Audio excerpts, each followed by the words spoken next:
بسم الله الرحمن الرحیم. نن په ایکسل کې زمونږ درس فایند د فایند اند سلیکټ کې چې د فایند وایو شارټکټ کی چې دا کنټرول اف دی. کله چې مونږه کیبورډ نه کنټرول اف پریس کو مونږ تبا فایند کمانډ اوپن شي. دلته راځو فایند کې لګي فایند وات څه پیدا کوي. مثال زه ورته لیکم چې ماته پیدا کا علی. فایند نیکسټ باندې کلیک کوئ ګورئ علی پیدا کړه دی. فایند نیکسټ همداسې مخته راځي مونږ ته علی پیدا کوي. داسې لومړی یو کالم بیا بل کالم. که فایند آل باندې کلیک وګورئ دلته چې کوم ځای کې په کوم سیل کې علی دی د سیل ادرس لیکي ګوره E2 E12 او شیټ 1 دی. په دې کې چې دی څوک موجود دی علی موجود دی. دا د فایند آل خبره شو. بل خبره چې دا هغه د کنټرول اف وو اپشن دا اپشنز کې وایي لومړی ودن ته چې دا فایندینګ کې پاندې شیټ کې کې کنه مکمل دی ورک بوک کې کې زه اوس فعلا چې دی په همدغه کرنٹ شیټ چې دی دا شیټ 1 دی کې لګیایم. که چېرته راشو دویم شیټ کې موږ سره دلته فرضاً علی موجود وي. مثال زه دلته هم لیکم چې علی. تاسو اوس وګورئ راځو بیرته شیټ 1 ته. شیټ 1 کې کنټرول اف پریس کوو. زه غواړم چې علی پیدا کړم.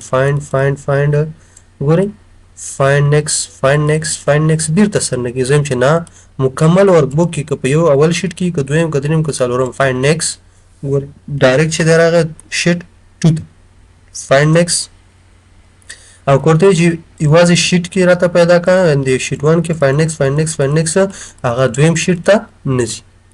دویمه خبره میچ کیس. میچ کیس څه کار کوي ګوري. میچ کیس دا مطلب دی که چیرته ته لیکل مونږ په وړو حروفو کړي هماغه واړه پیدا کوي. که زه ورته دلته حروف غټ ولیکم مثال زه لیکم چې علي فایند نیکسټ اوس یې نه پیدا کوي. ولې میچ کیس مونږ ټیک مارک کړی یعنې دغه فایند وټ کې چې مونږ څه لیکلي همدغه شی راته پیدا کوي. که دا ټیک مارک لري که ګوري بیا پیدا کوي که کوچنی وي او که غټ وي هغه ټول علي پیدا کوي. بل یې سرچ بای. اوس مونږ د کالم په اساس سرچ بای کالمز کوو لګیا یو. ګوري څنګه فایند نیکسټ ګوري د ای کالم نه شروع دی. راځو ای کالم چې خلاص شي بیرته د ای کالم ته لاړ شي فایندینګ کوي ګوري. او که چیرته د سرچ بای روز د رو په اساس باندې سرچ کوه نو فایند باندې کلیک کوئ ګوري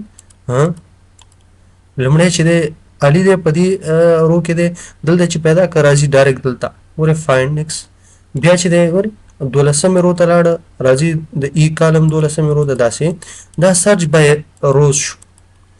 بل دلته لوک ان ته د څه په اساس سرچ کې اوس چې دی که زه ورته فارمولا انتخاب کوم دلته ورته چې ما ته فارمولا پیدا کړه. مثال زه ورته چې ما ته سم فارمولا یا فنکشن چې دا پیدا کړه ګوره وې دا دلته ډایرکټ پیدا زه ورته چې نه ویلیوز پیدا کړه ګوره که ویلیوز باندې کلیک ویلیوز د سم په نوم باندې موږ ویلیو نه لرو نو زه ورته چې فرض مثال ما ته علی پیدا کړه. علی چې دی دا ویلیو ده دا پیدا کوي ګوري علی پیدا کړه. بل نه کمنټس که چیرته زه ورته چې مثال ما ته کمنټ پیدا کړه دلته موږ یو کمنټ لرو علي خان په نوم. کمنټ اخیستلو طریقه تاسې ته معلومه ده چې د ریویو نه اخلئ یا شفټ F2 چې د شارټکټ دی شفټ F2 دې ځای کې مثال زه لیکم فرضاً جان. زه ورته وایم چې ما ته پیدا کړه دلته جان ورته لیکم چې پیدا کړه.